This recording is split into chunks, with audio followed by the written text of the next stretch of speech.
Hello दोस्तों, स्वागत है आपका। कल हमने देखा था यूरोपीय कंपनियों का भारत आगमन और आज का हमारा टॉपिक है ईस्ट इंडिया कंपनी और बंगाल के नवाब। आइए इससे संबंधित प्रश्नों को देखते हैं।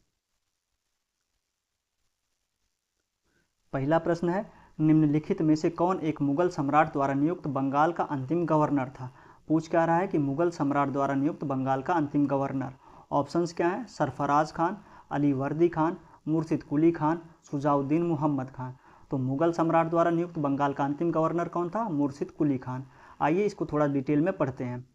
मुगल सम्राट फर्रुखसियर द्वारा 1717 ईस्वी में मुर्शिद कुली खान को बंगाल का गवर्नर नियुक्त किया गया। तो किसके द्वारा? मुर्शिद कुली खान द्वारा। कब? 1717 में। आगे है, मुर्शिद कुली खान की मृत्यु 1727 ईस्वी में हो गई। 1727 में उसका दामाद शुजाउद्दीन बंगाल का सूबेदार बना, जिसे तत्कालीन मुगल सम्राट मोहम्मद शाह रंगीला द्वारा मान्यता प्रदान की गई। तो मुर्शिद कुली खान के बाद बंगाल का सूबेदार कौन बना है? उसका नाम है शुजाउद्दीन। इसको ध्यान रखना है कि रंगीला द्वारा मान्यता प्रदान की गई थी, ना कि इसकी नियुक्ति की गई। तो मुगल सम्राट द्वारा नियुक्त बंगाल का अंतिम गवर्नर कौन हो जाएगा? मुर्शिद कुली खान। दूसरा प्रश्न है, मुगल बादशाह द्वारा नियुक्त बंगाल का अंतिम सूबेदार कौन था। ऑप्शंस क्या हैं? मुर्शिद कुली खान, शुजाउद्दीन मोहम्मद खान, सरफराज खान, अली वर्दी खान। तो मुगल बादशाह द्वारा नियुक्त बंगाल का अंतिम सूबेदार मुर्शिद कुली खान। तीसरा प्रश्न है, निम्नलिखित में से कौन सा युद्ध था जिसने भारत में ब्रिटिश प्रभुत्व को प्रारंभ किया। तो भारत में ब्रिटिश प्रभुत्व को प्रारंभ करने वाला युद्ध पूछ रहा है। ऑप्शंस क्या हैं? बक्सर की लड़ाई, मैसूर की तीसरी लड़ाई, प्लासी की लड़ाई, 1857 का स्वतंत्रता संग्राम। तो इसका सही आंसर क्या हो जाएगा? प्लासी का युद्ध। इसके बारे में डिटेल में पढ़ते हैं। प्लासी के युद्ध 23 जून 1757 को रॉबर्ट क्लाइव के नेतृत्व में अंग्रेजों ने बंगाल के नवाब सिराजुद्दौला को पराजित किया। तो हुआ कब है? 23 जून 1757। अंग्रेजी सेना का नेतृत्व रॉबर्ट क्लाइव, जबकि बंगाल का नवाब कौन था? सिराजुद्दौला। नवाब की सेना का कुछ भाग तीन राजद्रोहियों मीर जाफर, यार लतीफ़ और राय दुर्लभ। तो नाम क्या है? मीर जाफर, यार लतीफ़, राय दुर्लभ के सेना नायकत्व में थी। नवाब की एक अग्रगामी टुकड़ी के नेता मीर मदान तथा मोहन लाल थे। सहसा मीर मदान तोप की गोली से घातक रूप से घायल हुआ। उसी के चोट के कारण उसकी मृत्यु हो गई। आगे देखते हैं, जब उसकी मृत्यु हो गई तो ये सिराजुद्दौला जो था वो मुर्शिदाबाद वापस लौट जाता है और इस युद्ध ने वस्तुतः भारत में ब्रिटिश साम्राज्य की नींव डाली तथा इसे भारत में ब्रिटिश ईस्ट इंडिया कंपनी की पहली निर्णायक सफलता माना जाता है। याद क्या क्या रखना है? 23 जून 1757, 23 जून 1757, क्लाइव, सिराजुद्दौला, मीर मदान। इतना चीज़ आपको याद रखना है। चौथा प्रश्न है, इंग्लैंड की ईस्ट इंडिया कंपनी की भारत में प्रथम निर्णायक सैन्य सफलता मानी जाती है। तो ईस्ट इंडिया कंपनी की भारत में प्रथम निर्णायक सैन्य सफलता कौन सी थी? ऑप्शंस क्या है? बक्सर का युद्ध, पानीपत का युद्ध, प्लासी का युद्ध, हल्दी घाटी का युद्ध। तो कौन है? यह है प्लासी का युद्ध। कब हुआ है? 23 जून 1757। आगे प्लासी का युद्ध लड़ा गया था वर्ष। तो मतलब प्लासी का युद्ध कब लड़ा गया था ये पूछ रहा है। ऑप्शंस क्या है? 1761, 1760, 1757, 1767। तो प्लासी का युद्ध कब लड़ा गया? 1757 में। छठवां प्रश्न है, सिराजुद्दौला लॉर्ड क्लाइव द्वारा परास्त हुआ के युद्ध में। तो मतलब सिराजुद्दौला लॉर्ड क्लाइव द्वारा किस युद्ध में परास्त हुआ था? ऑप्शंस क्या है? प्लासी, मुंगेर, बक्सर, वांडीवास। तो किस युद्ध में परास्त हुआ था? प्लासी के युद्ध में परास्त हुआ था। सातवां प्रश्न है, भारतवर्ष में ब्रिटिश साम्राज्य का संस्थापक कौन था? ऑप्शंस क्या है? Warren Hasting, Lord Robert Clive, Lord Amherst, Lord William Bentinck. तो ब्रिटिश साम्राज्य का भारत में संस्थापक कौन है? Lord Robert Clive. क्यों है? क्योंकि इसने ही शुरुआत की थी प्लासी के युद्ध के माध्यम से। अगला प्रश्न है, निम्नलिखित में से किसे स्वर्ग से उत्पन्न सेना नायक कहा गया है? तो स्वर्ग से उत्पन्न सेना नायक ऑप्शंस क्या हैं? Albuquerque, Francis Dupleix, Robert Clive, Lord Cornwallis. तो स्वर्ग से उत्पन्न सेना नायक रॉबर्ट क्लाइव। इसको बोला कौन है? उनका नाम है विलियम पिट। विलियम पिट ने क्लाइव को स्वर्ग से उत्पन्न सेना नायक कहा है। नौवां प्रश्न है, प्लासी का युद्ध मैदान कहाँ स्थित है? तो ऑप्शंस क्या हैं? बिहार, उड़ीसा, आंध्र प्रदेश, पश्चिम बंगाल। तो प्लासी का युद्ध मैदान कहाँ है? यह है पश्चिम बंगाल में। कहाँ पे? पश्चिम बंगाल राज्य के नदिया जिले में भागीरथी नदी के किनारे स्थित है। 10वां प्रश्न है, निम्न में से किसने अपनी राजधानी मुर्शिदाबाद से मुंगेर स्थानांतरित की थी? तो राजधानी पहले बंगाल की कहाँ थी? मुर्शिदाबाद। उसको मुंगेर कौन स्थानांतरित करता है, ये पूछ रहा है। ऑप्शंस क्या है? अलीवर्दी खां, मीर जाफर, सिराजुद्दौला, मीर कासिम। तो इसको स्थानांतरित कौन करता है? उसका नाम क्या है? मीर कासिम। ये क्यों करता है? तो वो चाहता है कि मुर्शिदाबाद के षड्यंत्रमय वातावरण तथा कलकत्ता से दूर रहना चाहता था। 11वां प्रश्न है, सबसे अधिक निर्णायक युद्ध जिसमें अंग्रेजों ने भारत में प्रभुत्व को स्थापित किया था। ऑप्शंस क्या है? बक्सर का युद्ध, वांडीवास का युद्ध, प्लासी का युद्ध, पानीपत का तीसरा युद्ध। तो वह सबसे निर्णायक युद्ध पूछ रहे हैं, तो इसका सही आंसर हो जाएगा बक्सर का युद्ध। आइए इसके बारे में हम डिटेल में पढ़ते हैं। 22 से 23 अक्टूबर 1764, पहले तो डेट ध्यान रखिएगा, 22 से 23 अक्टूबर 1764। 22 से 23 अक्टूबर 1764 को अंग्रेजों ने मीर कासिम, अवध के नवाब शुजाउद्दौला तथा दिल्ली के मुगल सम्राट शाह आलम द्वितीय की सम्मिलित सेना को बक्सर के युद्ध में परास्त किया। तो 23 अक्टूबर 1764 अंग्रेजों ने मीर कासिम और शुजाउद्दौला और मुगल सम्राट शाह आलम द्वितीय की सम्मिलित सेना को परास्त किया है। इस युद्ध में अंग्रेजों की कमान मेजर हेक्टर मुनरो के हाथ में थी। तो अंग्रेजी सेना का नेतृत्व कौन कर रहा है? Hector Munro. आगे है, बक्सर के युद्ध के समय बंगाल का नवाब मीर जाफर था। तो बक्सर का युद्ध जब हो रहा था तो बंगाल का नवाब कौन था? मीर जाफर था। आगे है, पी.ई. रॉबर्ट्स ने बक्सर के युद्ध के बारे में कहा है कि प्लासी की अपेक्षा बक्सर को भारत में अंग्रेजी संप्रभुता की जन्मभूमि मानना कहीं अधिक उपयुक्त है। तो कौन कहे हैं? इनका नाम है पी.ई. रॉबर्ट्स। 12वां प्रश्न है, अंग्रेजी ईस्ट इंडिया कंपनी द्वारा लड़े गए निम्नलिखित युद्धों में कौन सर्वाधिक निर्णायक था?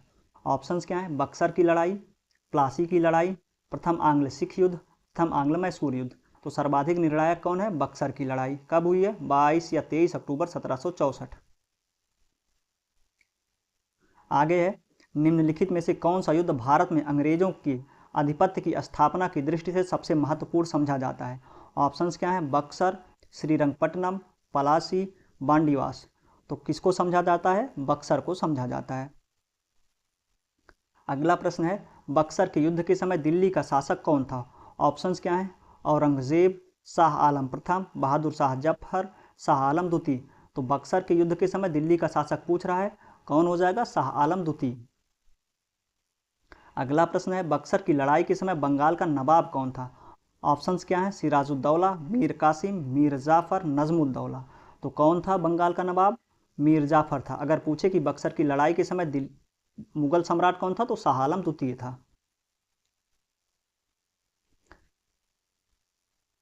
अगला प्रश्न है, बक्सर की लड़ाई के बाद किस संधि पर हस्ताक्षर किए गए थे? ऑप्शंस क्या है? इलाहाबाद संधि, वेसिन संधि, सुगौली संधि, सालबाई संधि।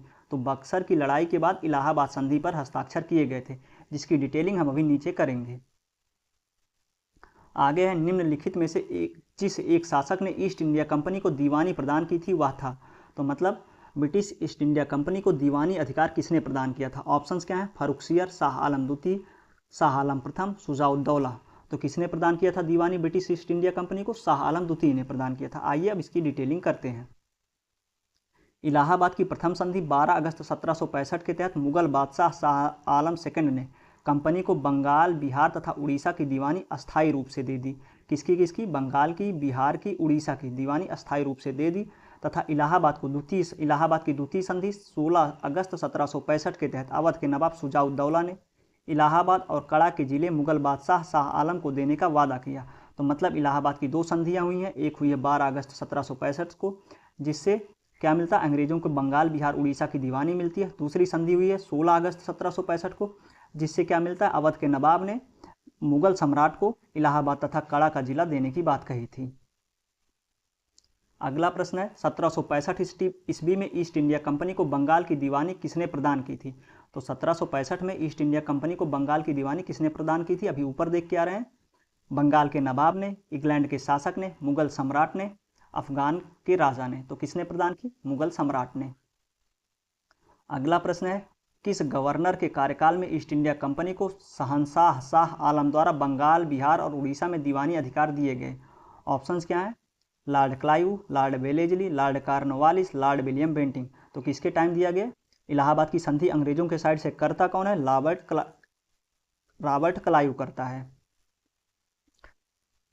आगे है, सम्राट शाह आलम द्वितीय ने ईस्ट इंडिया कंपनी को बंगाल, बिहार तथा उड़ीसा की दीवानी प्रदान की थी। ये किस संधि के तहत प्रदान की थी, तो ये पहली संधि है इलाहाबाद की, जो हुई कब है, 12 अगस्त 1765 को हुई है। अगला है, इलाहाबाद की संधि के बाद रॉबर्ट क्लाइव ने मुर्शिदाबाद का उप दीवान किसे बनाया था? ऑप्शंस क्या है, मोहम्मद रजा खान, राय दुर्लभ, सिताब राय, सैयद गुलाम हुसैन। तो किसको बनाया था? मोहम्मद रजा खान को बनाया था। आइए डिटेल में पढ़ते हैं। जब ये इलाहाबाद की संधि के बाद जो हुआ था ना, वो हुआ था कि नजमुद्दौला मीर जाफर का पुत्र जो था बंगाल का नवाब स्वीकार किया गया। इस समय कंपनी सीधे कर संग्रह करने का भार ना तो लेना चाहती थी, ना ही उसके पास ऐसी क्षमता थी। कंपनी ने दीवानी कार्य के लिए 2 उप दीवान, बंगाल के लिए मोहम्मद रजा खान तथा बिहार के लिए राजा सिताब राय की नियुक्ति की थी। तो ये जो रजा खान है ये बंगाल के लिए थे और ये सिताब राय बिहार के लिए थे। अगला प्रश्न है, 1765 ईस्वी में दीवानी प्रदान किए जाने के बाद ब्रिटिश सबसे पहले निम्नलिखित में से किस पर्वतीय जनजाति के संपर्क में आए थे? ऑप्शंस क्या हैं, गारो, कुकी, खासी, टिप्पारा। तो इसकी डिटेलिंग हम करते हैं। बंगाल की दीवानी प्राप्त करने के पश्चात ब्रिटिश 1765 में सिलहट आए। खासी जनजाति के लोग चावल, नमक तथा सूखी मछलियों के बदले रेशम, सूती सामान, लोहा, मोम, मधु एवं सिंह का व्यापार करने हेतु सिलहट की सीमा पर पंडुआ में आते थे। खासी पर्वतों में पाए जाने वाले चूना पत्थर का उपयोग तथा बंगाल में चूना पत्थर की मांग की पूर्ति हेतु किया जाता था। कुछ समय पश्चात ईस्ट इंडिया कंपनी के ब्रिटिश अधिकारी चूना पत्थर का व्यापार करने लगे, जिससे वह खासी जनजाति के संपर्क में आए।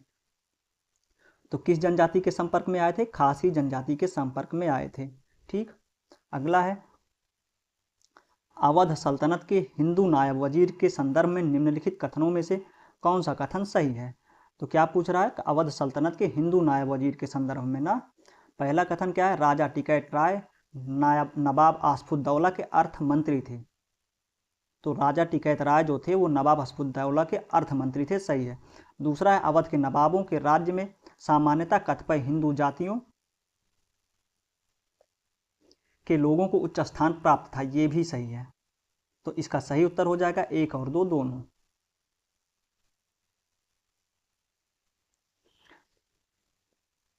आगे 18वें शतक में भारत में लड़े गए युद्धों का निम्नलिखित में से सही कालानुक्रम कौन सा है? कुछ 4 युद्ध दिए गए, हमसे उनसे पूछा गया कि सही कालानुक्रम कौन सा है। तो इसका सही कालानुक्रम है अंबर युद्ध, प्लासी युद्ध, बांडीवास युद्ध, बक्सर युद्ध। आइए शुरू करते हैं, इसको देखते हैं कैसे क्या हुआ है। अंबर युद्ध जो था वो अगस्त 1749 में हुआ है। कब हुआ है? अगस्त 1749। मुजफ्फर जंग, चंदा साहब तथा फ्रांसीसियों की संयुक्त सेनाओं ने बेलूर के समीप अंबूर नामक स्थान पर कर्नाटक के नवाब अनवरुद्दीन को पराजित कर उसकी हत्या कर दी। उसके उपरांत मुजफ्फर जंग दक्कन का सूबेदार बन गया। तो ये ये क्यों हुआ है अंबूर का युद्ध? कर्नाटक की नवाबी को लेके हुआ है। प्लासी का युद्ध हम देखे ही हैं कि जून 1757 में हुआ है। तीसरा है बांडीवास का युद्ध, जनवरी 1760 में हुआ। अंग्रेजों तथा फ्रांसीसियों के मध्य, किसके मध्य हुआ? अंग्रेजों तथा फ्रांसीसियों के मध्य। वांडीवास युद्ध जनवरी 1760, अंग्रेजों तथा फ्रांसीसियों के मध्य। युद्ध में फ्रांसीसी पराजित हुई। अंग्रेजी सेना का नेतृत्व सर आयरकूट ने, जबकि फ्रांसीसी सेना का नेतृत्व काउंट डी लाली ने किया। तो अंग्रेजी सेना का नेतृत्व कौन कर रहा है? आयरकूट कर रहा है, और फ्रांसीसी सेना का नेतृत्व काउंट डी लाली कर रहा है। अभी थोड़ी देर पहले हम बक्सर का युद्ध पढ़ के आ रहे हैं। यह हुआ कब? अक्टूबर 1764 में, जिसके तहत 2 संधियां की गई थी। इलाहाबाद की पहली संधि 12 अगस्त को की गई थी और इलाहाबाद की दूसरी संधि 16 अगस्त को की गई थी। अगला देखते हैं, उस फ्रांसीसी सेनापति का नाम बताइए जो 1760 के बांडीवास युद्ध में पराजित हुआ था। ऑप्शंस क्या हैं? काउंट लाली, फ्रांसिस मार्टिन, डुप्ले, उपर्युक्त में से कोई नहीं। तो कौन पराजित हुआ था? काउंट डी लाली पराजित हुआ। पराजित किया कौन था? उसका नाम है आयरकूट। अगला है वांडीवास के युद्ध जनवरी 1760 में, और आगे दिया फ्रेंच ने ब्रिटिश को हराया, ब्रिटिश ने फ्रेंच को हराया, ब्रिटिश ने डच को हराया, डच ने ब्रिटिश को हराया। तो वांडीवास का युद्ध किसके किसके बीच हुआ था? अंग्रेजों तथा फ्रांसीसियों के बीच हुआ था, जिसमें फ्रांसीसी पराजित हुए थे। तो सही आंसर इसका सी है। 27वां प्रश्न है, 1760 का प्रसिद्ध वांडीवास का युद्ध अंग्रेजों द्वारा किसके खिलाफ लड़ा गया?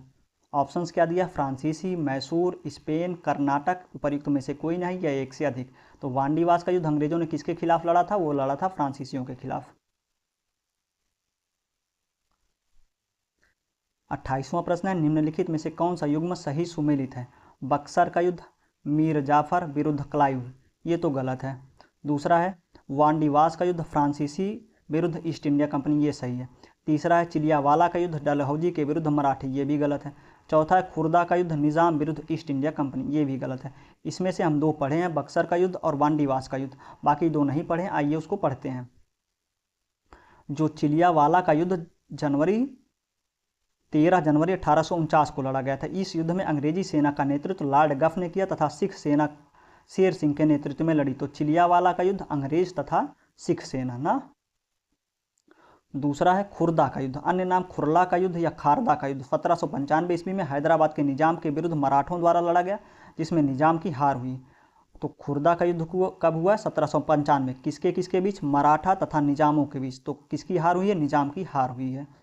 अगला प्रश्न है, निम्न में से किसने भारत में अंग्रेजों का सर्वाधिक विरोध किया था? तो अंग्रेजों का सर्वाधिक विरोध भारत में कौन किया, ये पूछ रहा है। ऑप्शंस क्या हैं? मराठा, राजपूत, मुगल, सिख। तो सबसे ज़्यादा विरोध कौन किया? वो मराठे किए हैं। पढ़ते हैं। भारत में अंग्रेजों का सर्वाधिक विरोध मराठों द्वारा किया गया था। 3 आंग्ल मराठा युद्धों को बाद ही मराठा शक्ति को दबाया जा सका। मुगल साम्राज्य के खंडहरों पर मराठों ने अपने साम्राज्य की आधारशिला रखी। उन्हीं परिस्थितियों में अंग्रेजों ने भी लाभ उठाया। प्रथम आंग्ल मराठा युद्ध में अंग्रेजों को मुंह की खानी पड़ी, मतलब ये हारे हैं। सालबाई की संधि से प्रथम युद्ध बंद हुआ। तो सालबाई की संधि से प्रथम आंग्ल मराठा युद्ध बंद हुआ, जिसमें अंग्रेजों की हार हुई थी। आगे है, बेलेजली ने 1802 ईस्वी में अपने सहायक संधि के जाल में पेशवा को बांध लिया। 1818 ईस्वी में लॉर्ड हेस्टिंग ने मराठों की रही सही शक्ति को समाप्त कर ब्रिटिश सर्वोच्चता की स्थापना की। तो इससे जुड़े कौन कौन है? बेलेजली क्या करता है? ये सहायक संधि के जाल में बांधता है, और हेस्टिंग क्या करता है? इनको संपूर्ण रूप से जीत लेता है। अब हमारा अगला टॉपिक है क्षेत्रीय राज्य, जिसमें हम पढ़ते हैं पंजाब और मैसूर के बारे में।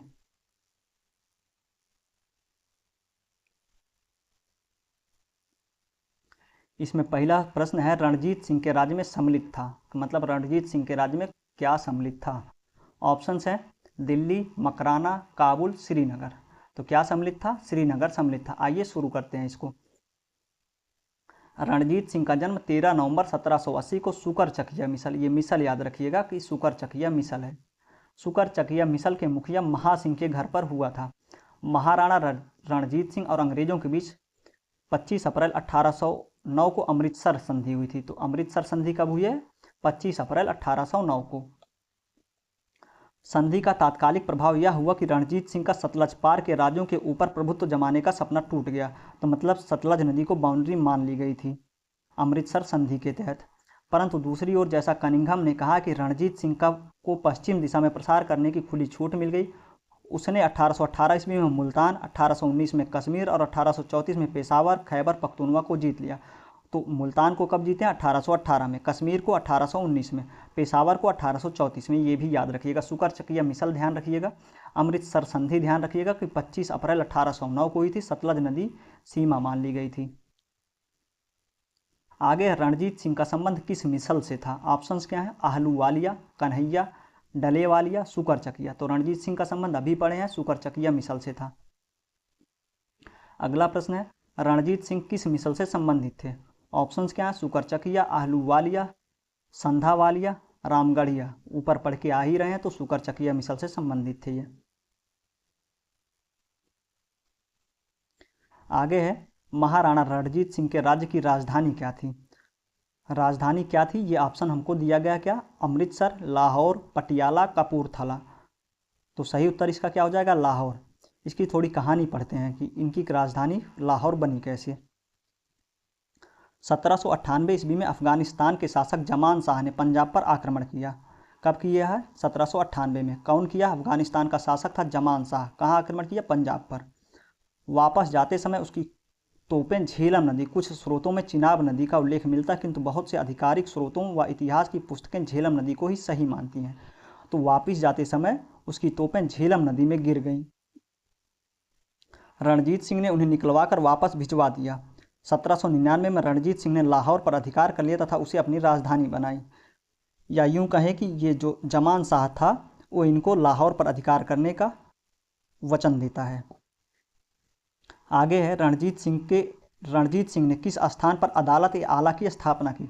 अदालत-ए-आला क्या थी? इनकी सर्वोच्च अदालत थी। ऑप्शंस क्या हैं? अमृतसर, फिरोजपुर, लाहौर, मुल्तान।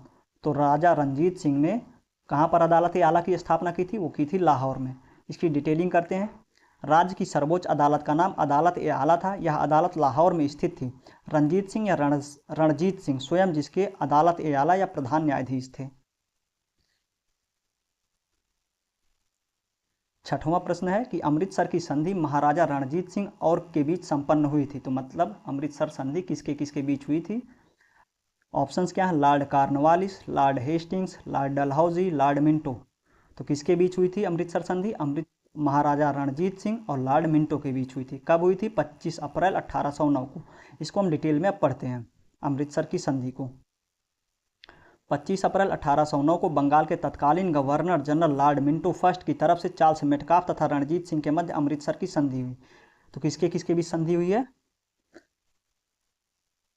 रणजीत सिंह और लॉर्ड मिंटो। लेकिन संधि कौन किया है इनकी लॉर्ड मिंटो की तरफ से? तो वो किया है चार्ल्स मेटकाफ, जिसके तहत निम्नलिखित प्रावधान थे। पहला पॉइंट है, सतलज नदी दोनों के क्षेत्रों रणजीत सिंह के क्षेत्र और ब्रिटिश क्षेत्र को पृथक करने वाली सीमा मान ली गई। ये नदी का नाम पूछा गया कि कौन सी नदी मानी गई थी? सतलज नदी। आगे है, दोनों ने एक दूसरे के मामले में हस्तक्षेप न करने तथा एक दूसरे के क्षेत्रों का सम्मान करने का आश्वासन दिया। ये भी। तीसरा है, इसका उल्लंघन करने पर अथवा मित्रता के सिद्धांतों को तोड़ने पर यह संधि निष्प्रभावी समझी जाएगी। तो ये इसके 3 प्रावधान है, आपको ध्यान रखना है। आगे है, रणजीत सिंह ने सुप्रसिद्ध कोहिनूर हीरा प्राप्त किया था। तो मतलब रणजीत सिंह को सुप्रसिद्ध कोहिनूर हीरा दिया कौन था? ऑप्शंस क्या हैं? शाह शुजा, दोस्त मोहम्मद, जमान शाह, शेर अली। तो सुप्रसिद्ध कोहिनूर हीरा कौन दिया है? वो दिया है शाह शुजा। इसकी डिटेलिंग हम करते हैं आगे।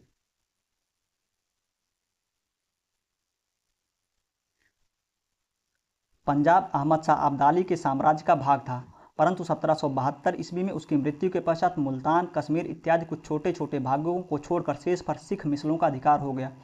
उधर अफगानों के आंतरिक झगड़ों के कारण रणजीत सिंह को अपनी स्थिति सुदृढ़ करने का अवसर मिल गया।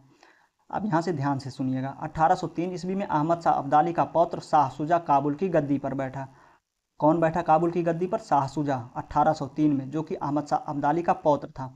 परंतु उसके भाई शाह महमूद ने शक्तिशाली बरकगजई सरदारों फतह खां और दोस्त मोहम्मद की सहायता से उसे 1809 ईस्वी में अपदस्थ कर दिया तथा स्वयं कश्मीर और पेशावर पर अधिकार कर लिया।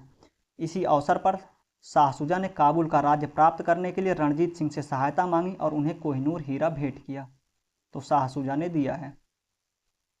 8वां प्रश्न है, निम्नलिखित में से किसने कहा था कि ईश्वर की इच्छा थी कि मैं सब धर्मों को एक निगाह से देखूं, इसीलिए उसने दूसरी आंख की रोशनी ले ली? ऑप्शंस क्या हैं? महाराजा रणजीत सिंह, महाराजा दलीप सिंह, महाराजा शेर सिंह, उपर्युक्त में से कोई नहीं। तो किसने कहा कि ईश्वर की इच्छा थी मैं सब धर्मों को एक निगाह से देखूं, इसलिए उसने दूसरी आंख की रोशनी ले ली? तो कहा कौन है? महाराजा रणजीत सिंह ने। अगला प्रश्न है, लाहौर की संधि 1846 के संदर्भ में निम्नलिखित में से कौन सा कथन सही है? तो लाहौर की संधि के बारे में हमसे पूछ रहा है। पहला स्टेटमेंट है, महाराजा ने सतलज नदी के पार के अपने समस्त प्रदेश सदैव के लिए छोड़ दिए। ये सही है। दूसरा है, सतलज और ब्यास नदियों के बीच सभी दुर्गों पर महाराजा ने अपना अधिकार कंपनी के पक्ष में छोड़ दिया। सही है। आगे, अंग्रेजी सेना अब सिख राज्य से गुजर नहीं सकती थी। ये गलत है, ये गुजर सकती थी। ये संधि में ही कहा गया था, लाहौर की संधि में ही कहा गया था। तो इसका सही उत्तर हो जाएगा केवल 1 और 2। इसको देख लेते हैं कि लाहौर की संधि के अनुच्छेद 10 के अनुसार यह स्पष्ट तौर पर कहा गया था कि ब्रिटिश सरकार अपने अथवा सहयोगी क्षेत्रों की रक्षा हेतु पूर्व सूचना देकर सिख महाराजा के क्षेत्रों लाहौर से होकर अपनी सेना ले जाने की अनुमति होगी। आगे, महाराजा रणजीत सिंह के उत्तराधिकारी कौन थे? ऑप्शंस क्या हैं? हर सिंह नलवा, शेर सिंह, खड़क सिंह, नैनिहाल सिंह। तो इनके उत्तराधिकारी कौन थे? उनका नाम है खड़क सिंह। आगे है, सिख राज्य का अंतिम राजा कौन था? ऑप्शंस क्या हैं? खड़क सिंह, शेर सिंह, नौनिहाल सिंह, दलीप सिंह। तो सिख राज्य का अंतिम राजा कौन हुआ? दलीप सिंह। इनकी डिटेलिंग करते हैं हम लोग। महाराजा दिलीप सिंह सिख साम्राज्य के अंतिम शासक थे। उन्होंने 1843 से 1849 ईस्वी तक शासन किया। तो शासन कब किए हैं? 1843 से 49, 6 साल। 1849 ईस्वी में द्वितीय आंग्ल सिख युद्ध की समाप्ति पर अंग्रेजों द्वारा पंजाब पर अधिकार कर लिया गया तथा 1854 में इन्हें ब्रिटेन भेज दिया गया। तो मतलब ये 1843 से 49 शासन करते हैं, 49 में युद्ध शुरू होता है, 54 पे अधिकार हो जाता है और इनको ब्रिटेन भेज दिया जाता है।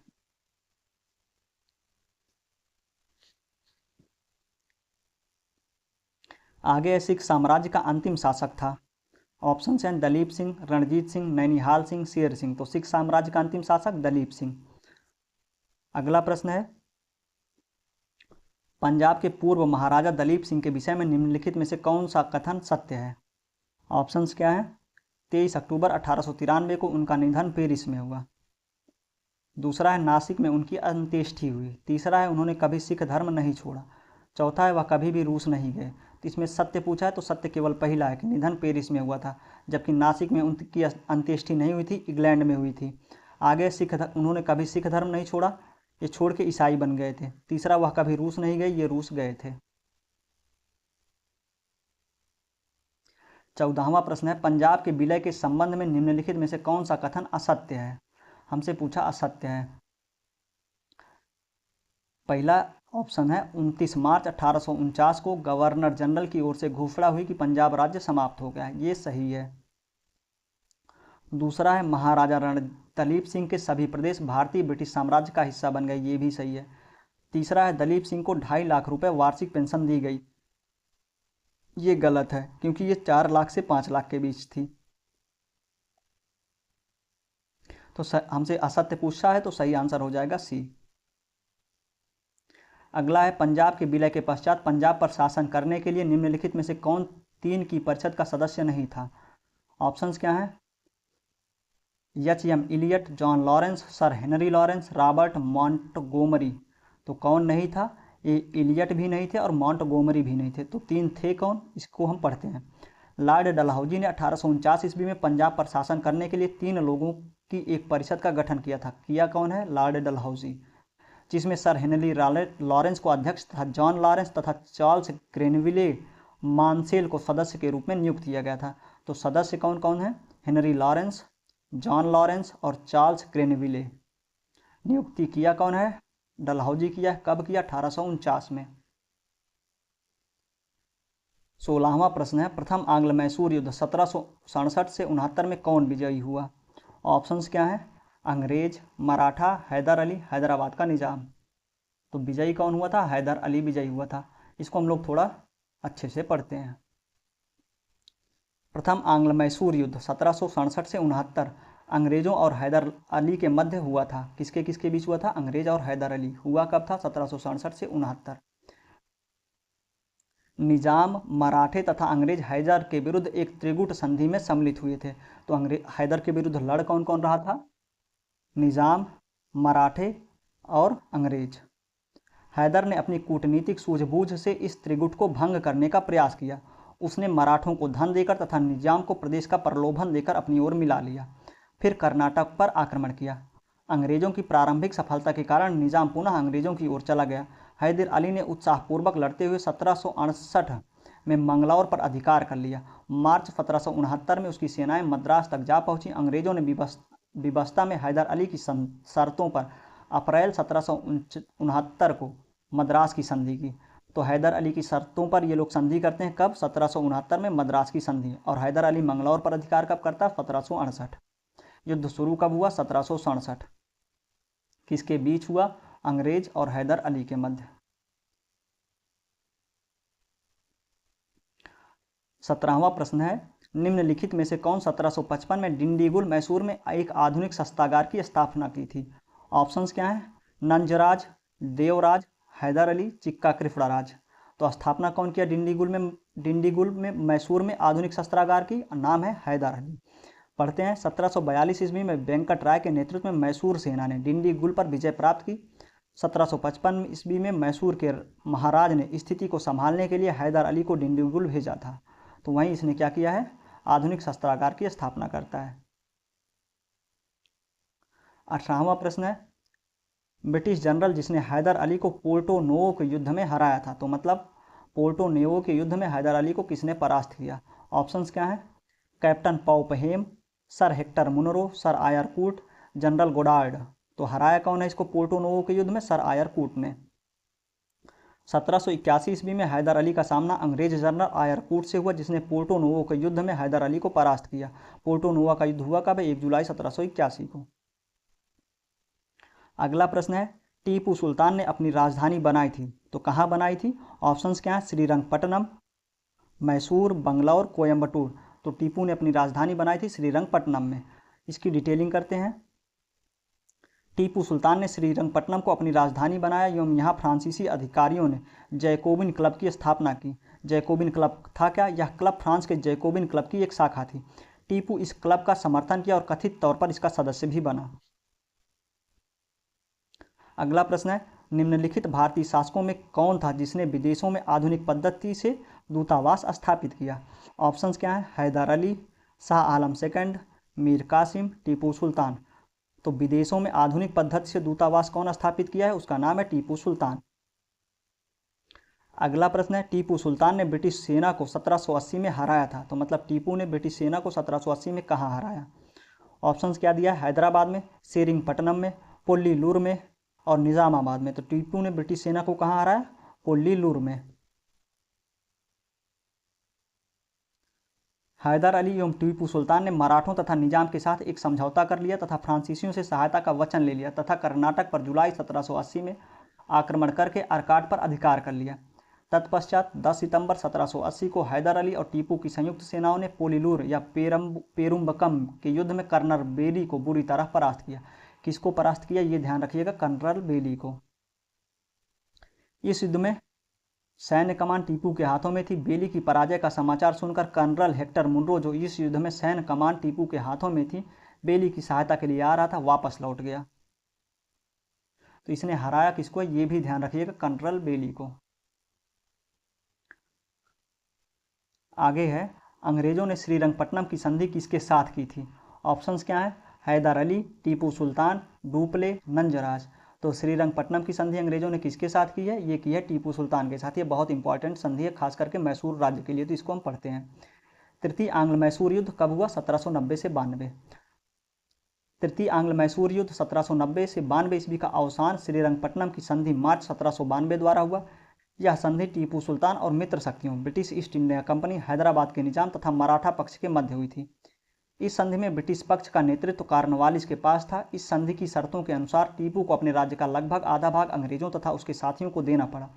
साथ ही युद्ध के हार जाने के रूप में टीपू को लगभग 3 करोड़ रुपए अंग्रेजों को देना था। श्रीरंगपट्टनम की संधि में यह शामिल था कि जब तक टीपू 3 करोड़ रुपए नहीं देगा तब तक उसके 2 पुत्र अंग्रेजों के कब्जे में रहेंगे। आगे ये स्टेटमेंट बहुत फेमस है। कार्नवालिस ने इसी संधि के बाद यह टिप्पणी की थी, हमने अपने शत्रुओं को प्रभावशाली ढंग से पंगु बना दिया है तथा साथियों को भी शक्तिशाली नहीं बनने दिया है। याद रखिएगा, किसने कहा? कार्नवालिस ने कहा है। 23वां प्रश्न है, टीपू सुल्तान अंग्रेजों के साथ युद्ध में कब मारे गए? ऑप्शंस क्या है? 1857, 1793, 1799, 1769। तो मारे कब गए टीपू सुल्तान? 1799 में, जो कि चतुर्थ आंग्ल मैसूर युद्ध था। आगे, निम्नलिखित में से कौन सा एक सही सुमेलित है? सुमेलित है, सही पूछा है। प्रथम आंग्ल मैसूर युद्ध, हैदर अली पराजित हुआ। ये पराजित नहीं हुआ था, ये विजयी हुआ था। दूसरा है द्वितीय आंग्ल मैसूर युद्ध, हैदर अली ने अंग्रेजों को पराजित किया। ये भी गलत है, ये अंग्रेजों ने इसको पराजित किया। तीसरा है तृतीय आंग्ल मैसूर युद्ध, टीपू सुल्तान युद्ध जीता और अपना भूभाग अंग्रेजों को नहीं दिया। ये भी गलत है, अभी हम देख रहे थे श्रीरंगपट्टनम संधि। चतुर्थ आंग्ल मैसूर युद्ध, टीपू पराजित किया गया तथा युद्ध के मध्य दिवंगत हुआ। ये सही है, तो सही पूछा है तो केवल डी।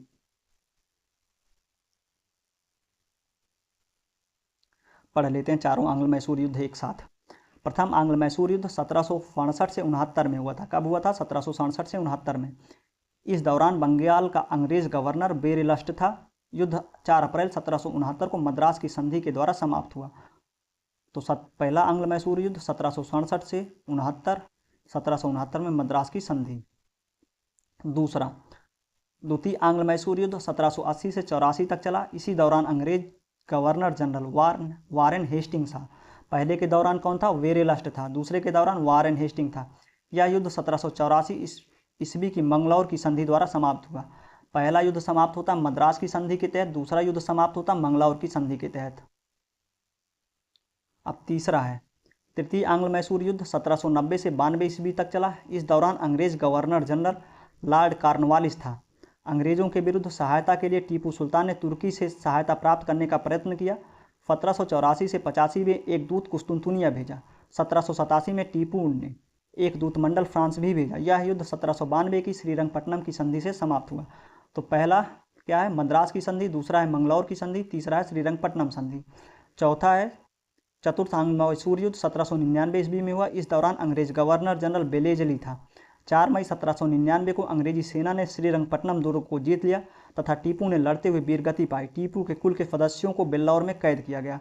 अब ध्यान रखिएगा, प्रथम युद्ध के समय अंग्रेज गवर्नर कौन था?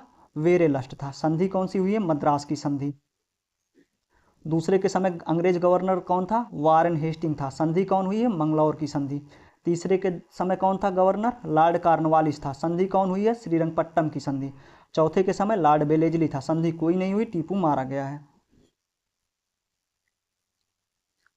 25वां प्रश्न है, सूची 1 को सूची 2 से सुमेलित कीजिए तथा सूचियों के नीचे दिए गए कूट से सही उत्तर चुनिए। इलाहाबाद की संधि कब हुई है? 1765 में हुई है। मंगलौर की संधि 1784 में हुई है।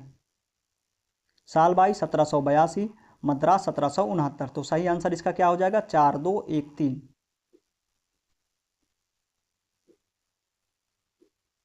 अगला प्रश्न है, बेगम समरू ने एक अति प्रसिद्ध चर्च का निर्माण करवाया था। ऑप्शंस क्या है? माउंट आबू में, सरधाना में, नैनीताल में, कानपुर में। तो बेगम समरू ने एक अति प्रसिद्ध चर्च का निर्माण कहाँ कराया? सरधाना में। 27वां प्रश्न है, निम्न कथनों में से कौन सा एक कथन सही नहीं है? ऑप्शंस क्या है? अली मर्दान खान ने बंगाल में राजस्व कृषि पद्धति प्रारंभ की। तो यही गलत है, क्योंकि अली मर्दान खान नहीं, इसका नाम है मुर्शिद कुली खान। दूसरा स्टेटमेंट है, महाराजा रणजीत सिंह ने लाहौर में तोपों के निर्माण के लिए आधुनिक ढलाई खाने स्थापित किए। सही बात है। तीसरा है, आमेर में सवाई जय सिंह ने यूक्लिड के रेखा गणित के तत्वों का संस्कृत में अनुवाद कराया। ये भी सही है। चौथा है, मैसूर में टीपू सुल्तान ने श्रृंगेरी मंदिर में देवी शारदा की मूर्ति के निर्माण के लिए धन दिया था। ये भी सही है। तो इसका पूछा सही नहीं है, तो पहला ही सही नहीं है। 28वां प्रश्न है, पानीपत के तृतीय युद्ध में अहमद शाह अब्दाली ने इब्राहिम लोदी को पराजित किया। दूसरा स्टेटमेंट है, तृतीय आंग्ल मैसूर युद्ध में टीपू सुल्तान की मृत्यु हुई। तीसरा स्टेटमेंट है, प्लासी के युद्ध में सिराजुद्दौला की पराजय के लिए मीर जाफर ने अंग्रेजों से मिलकर षड्यंत्र रचा। तो इसमें हमसे पूछा है कौन सा सही है? तो सही केवल 3 है, क्योंकि यहाँ इब्राहिम लोदी नहीं होगा। इसका नाम था मराठा सम्राट था, इसका नाम था सदाशिवराव भाऊ। क्या नाम था? सदाशिवराव भाऊ। और तृतीय आंग्ल मैसूर युद्ध में टीपू की मृत्यु नहीं हुई। ये हुई है कब? चौथे में। इसको पढ़ लेते हैं। 14 जनवरी 1761 को पानीपत की तीसरी लड़ाई में अहमद शाह अब्दाली ने सदाशिवराव भाऊ के नेतृत्व वाली मराठा सेना को बुरी तरह परास्त किया। JN सरकार के अनुसार महाराष्ट्र में संभवतः ही कोई ऐसा परिवार रहा होगा जिसने कोई ना कोई संबंधी ना खोया, तथा कुछ परिवारों का तो सर्वनाश ही हो गया। तो ये बोल कौन रहे हैं? JN सरकार बोल रहे हैं। इस तरह आपका आज का टॉपिक समाप्त होता है। अब कल से हम लोग गवर्नर जनरल के बारे में पढ़ेंगे। अगर आपको वीडियो अच्छी लगी हो तो प्लीज़ चैनल को सब्सक्राइब ज़रूर कर दीजिएगा। धन्यवाद।